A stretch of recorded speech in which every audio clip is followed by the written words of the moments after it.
Thank you. I'd like to begin by acknowledging the traditional owners of the land on which we meet, the Gadigal people of the Eora Nation, and pay my respects to their elders past and present. It gives me great pride to open this conference, possibly the biggest ever gathering of delegates in the CPSU, our first National Leaders Conference. But I have to say it gives me even more pride that you've been welcomed to this conference by your own, by our delegates. And what a stunning welcome it was. You know, when I think about the future of this union, with delegates like those you just heard from, you've got to think it's looking pretty bright. Well, why are we here? And why are we here now? We're here now because we share the same broad goals and values. We believe working people should be treated with dignity and respect.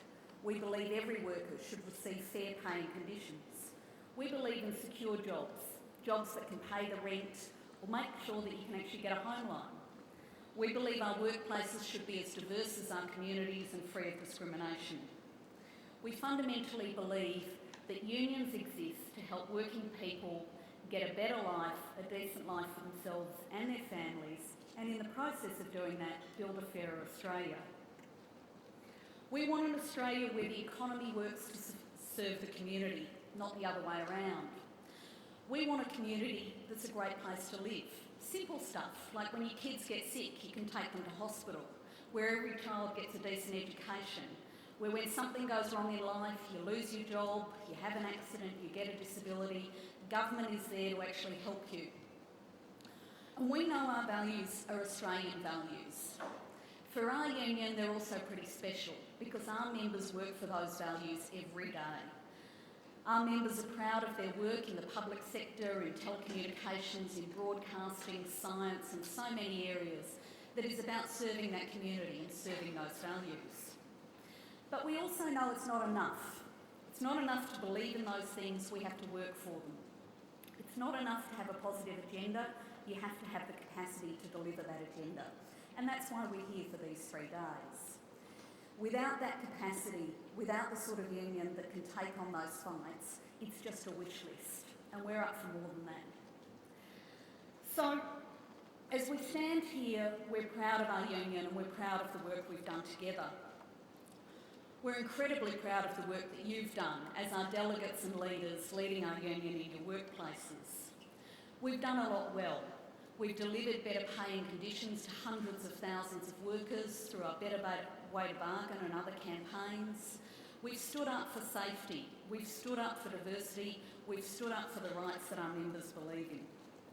We've created new rights, like being the first union in Australia to ever win superannuation on unpaid maternity leave to bridge the gap in women's retirement rights.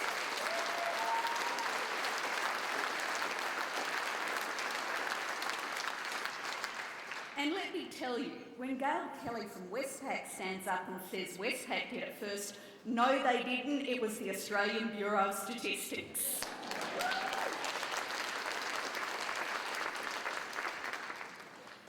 We've also changed laws, which is not an easy thing to do. We've changed laws like winning back recess coverage for our members who are injured at work and changing the laws to give staff a voice in the ABC, and those are big achievements. Active delegates like you have given our members a voice in their workplaces and made your workplaces better. And you haven't done that alone. You've been backed in by our members, many thousands of them, but you've also been backed in by our staff, many of whom are here today. And they do a great job in supporting you in that role.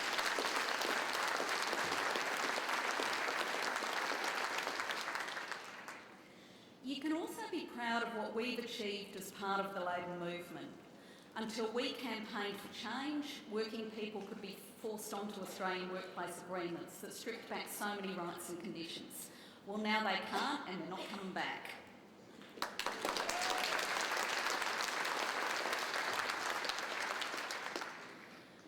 Until unions campaigned for change, 2/3 of Australian working women had no access to paid parental leave. Well, now they do.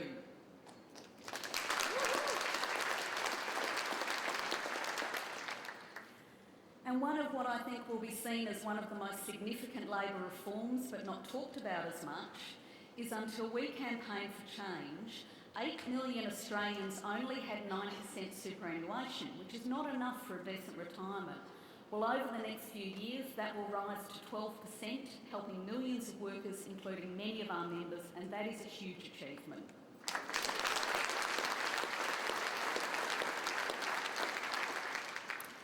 They're great examples of us campaigning together as a movement, working with Labor in government to actually make positive reforms. But they're not enough, and there is more to do, and that's why we're here. Too many workers find themselves in insecure work across our economy. It might happen less in our sectors, but it's growing. And as I look out across this room, I think about workers who are working in processing in the tax office, where I remember an email I got from the parent of one of those workers, who was a young bloke with a disability, and his dad sent me an email saying, Nadine, I'm writing to you directly. Yes, you can all email me, it's very easy to find my email. I'm writing to you because I'm really worried about my son, and I'm worried about his life. I'm worried that he's never actually going to be able to secure a home loan, to have some income security. He keeps being put on these rolling contracts, year after year, month after month. And I read that and I thought, we're not doing a good enough job. You know, I am really proud of what we do, but it's not enough. We shouldn't have workers in the public sector who can't actually have a secure income, who can't know that that job's going to be there, who can't plan for themselves, plan to buy a home, plan to start a family. It's not good enough. So we know there's a lot more to do. Too often we find bargaining is a fight to hold on to what workers already have. Too often we see productivity defined as just cutting the conditions and rights you have, when we know productivity is actually about what our members believe in, doing your jobs better.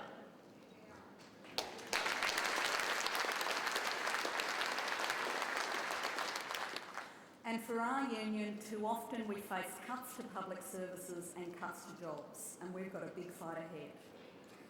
Well, we know unless we keep campaigning for change, too many of those gains of the past will come up under threat, and we won't have the capacity to deal with those new challenges.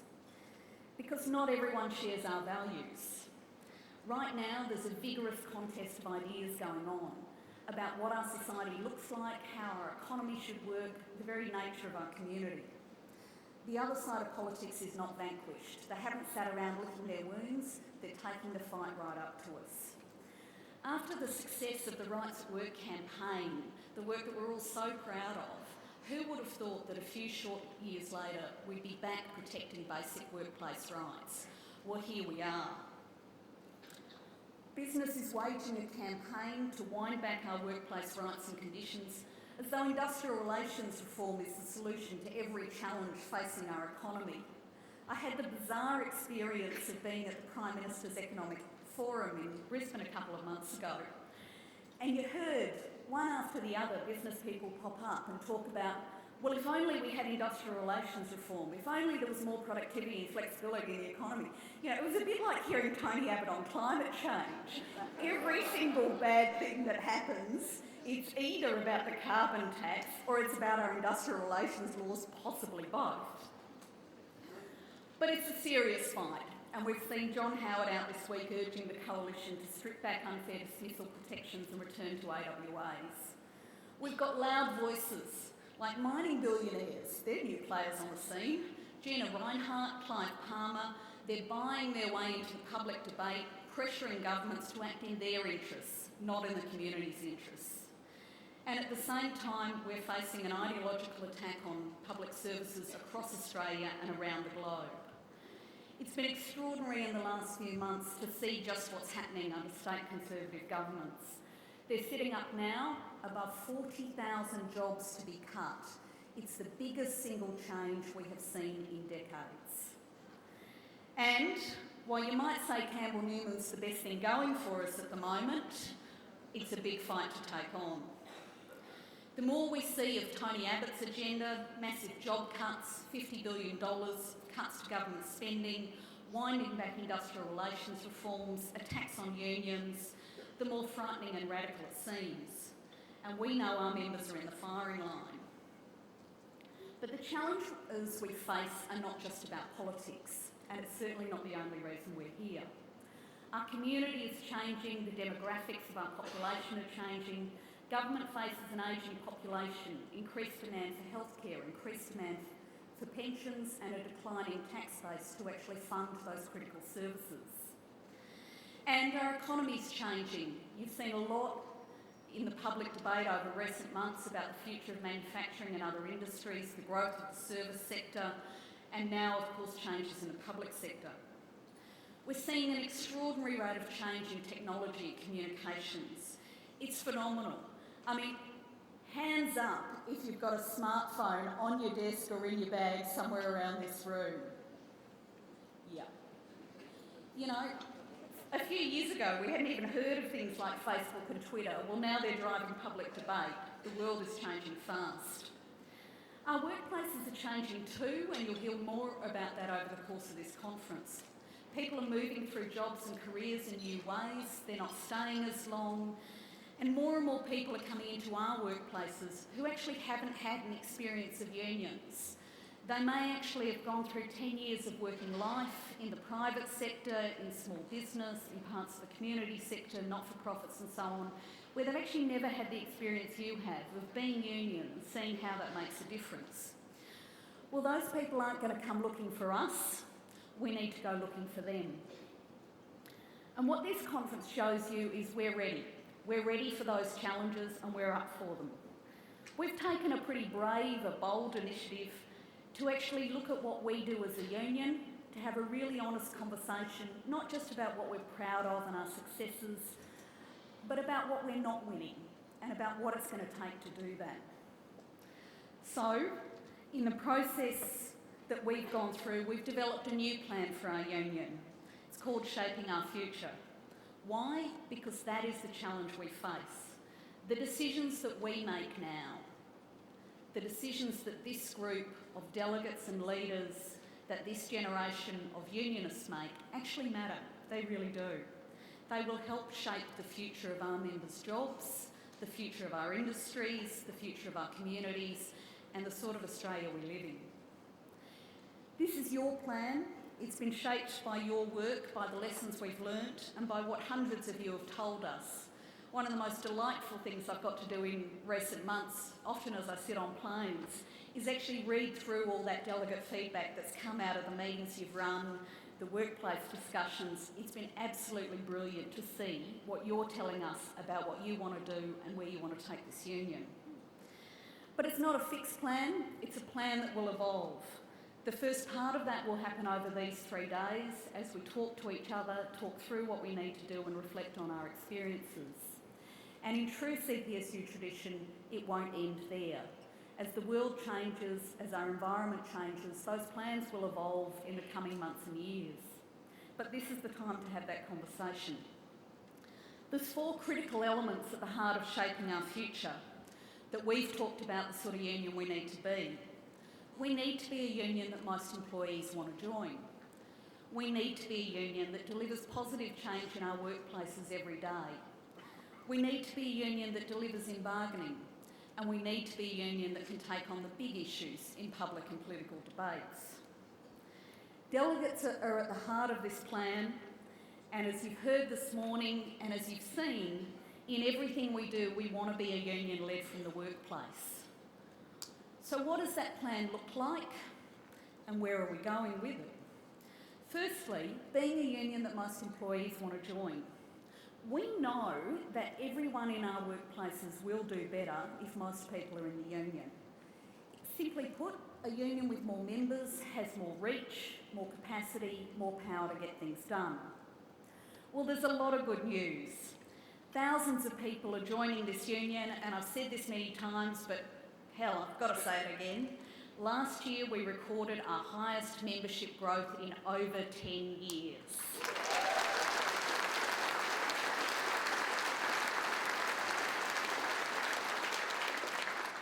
It's a great achievement, and you did that. That was your work. I'm even prouder of the role of our delegates in leading that growth. We've been asking new members about why they're joining our union for over a year now, and over 40% of them say that they joined because a delegate talked to them. So we've got great delegates here, you've done a lot of great work, and increasingly we have workplaces where it's actually normal for most people to join the union. And you'll hear from some of these over the next couple of days. But we're also asking our members to help out. We can't grow our union simply through our staff, we can't grow our union simply through the role of our delegates. We actually need to talk to our members about why building a bigger union makes sense for them. We're doing new things, like in Telstra, where we actually asked people who weren't even union members, do you want to back our bargaining campaign? This is what we're about, and we want you not just to join the union, but to talk to your colleagues about joining. In the first 2 hours after that email went out, 175 people signed up to do just that.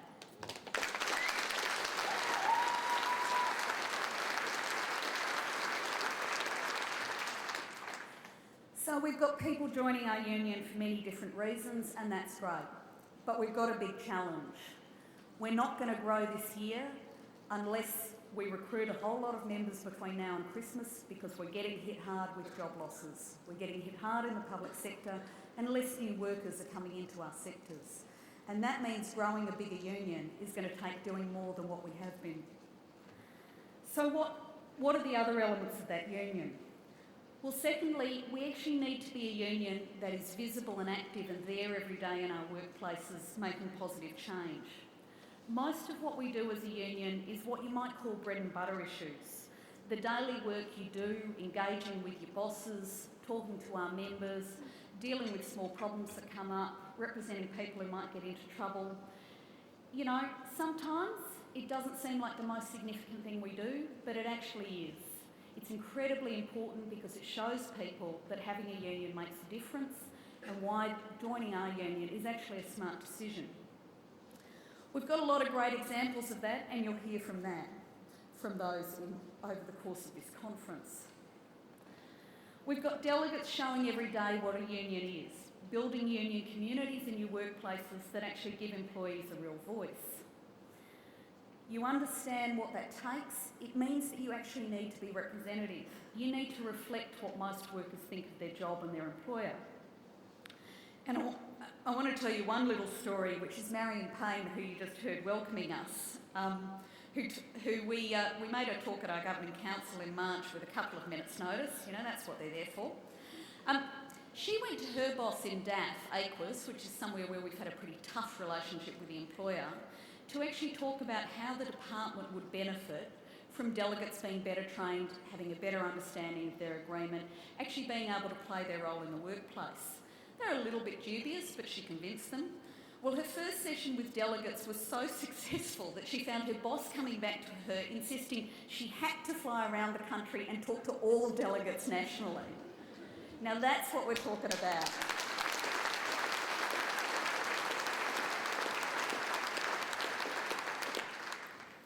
But our union's not just about the interests that people share in their workplaces and in their employers. You're also building communities across other things that we care about.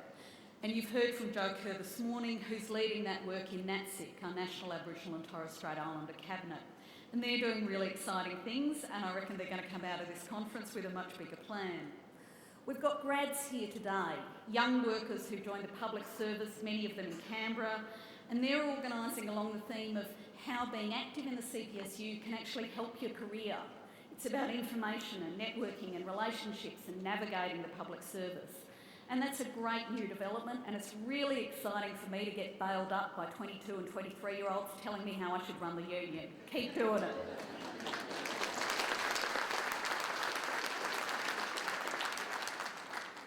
Thirdly, we need to be a union that delivers in bargaining.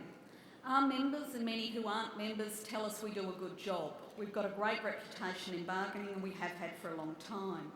We're doing a lot of great work. We've just secured a better deal in CSL, the old Commonwealth Serum Labs, after a tough fight, and we're campaigning in Telstra right now, and those are important fights. We fought a tough fight across the OPS last year on a scale we haven't done in decades. But we know that bargaining is going to get tougher.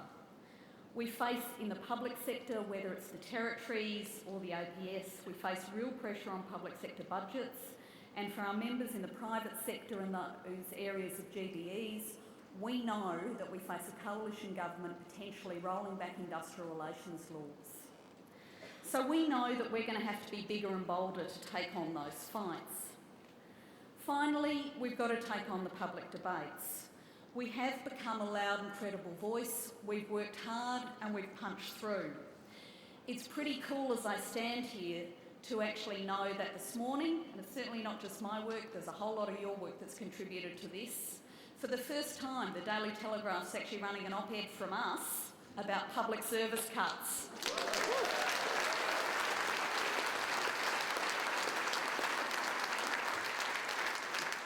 You know, it doesn't happen every day. They did cut out the introduction, so the first sentence isn't as good as it could have been, but hey. We've done a lot in the public and political debates, and we have had some real wins. You know, we've got SPS delegates here who did a great campaign for Minister Stephen Conroy to hear loud and proud why they needed increased funding, and they secured over $300 million in the last budget.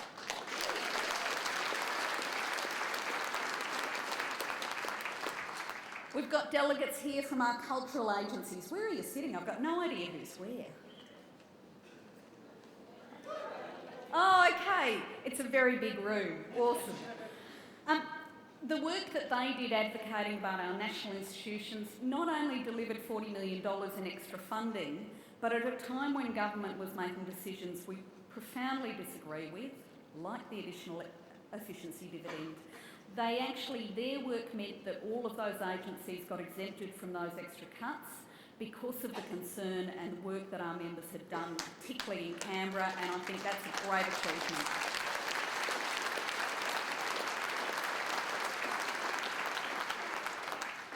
Our most recent win, and we've got a lot of delegates here today, has come in the Department of Human Services. We've got delegates, particularly in the call centres, who run a stunning campaign, Permanent Jobs, Permanent Solutions. They've advocated directly to Minister Kim Carr, and we've backed that up publicly with some of the best information I've ever had from our members about the pressures that they're under. Well, just 2 weeks ago, their campaigning saved 670 jobs in Centrelink call centres.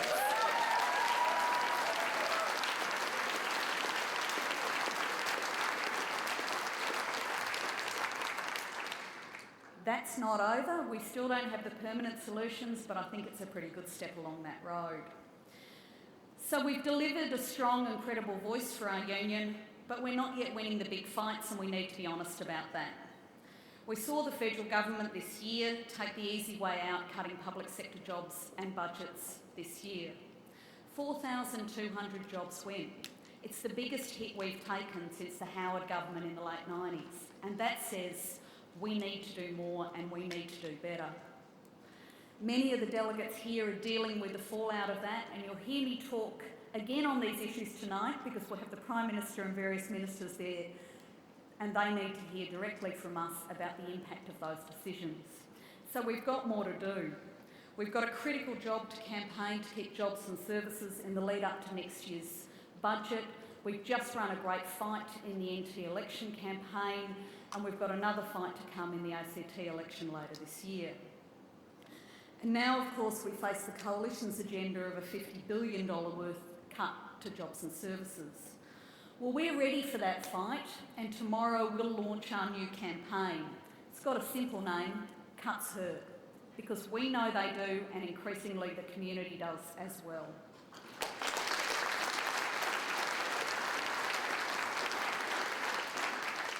At the same time, and you'll hear from ACTU Secretary Dave Oliver this afternoon, we need to be part of campaigning across the movement to keep the rights we've won through the Rights to Work campaign and the Fair Work Act, and to actually win that fight on secure jobs, decent jobs across the economy. And we'll be backing that campaign, Secure Jobs, Better Futures, and I think that's a really exciting debate to take out into our workplaces and our communities. Both of those efforts will be critical to next year's federal election, and you'll hear tonight from our Prime Minister on the battle ahead. So we share values, and we'll hold Labor in government to account on delivering on those values. We'll hold the Coalition to account on attacking those values, because we believe they are Australian values. We want to be a union that is there every day, walking alongside our members, doing that work, delivering on our values, working for better jobs, working for a decent life for ourselves and our families, a decent community, a fairer Australia. Our plan is ambitious, but so are our goals. This is your union, this is our union, and it's our plan, it's our future. So, the challenge I put to you is be bold, be honest, be loud, talk to each other, be part of this conversation, because it really is up to us. It's up to us to shape our future. Thank you.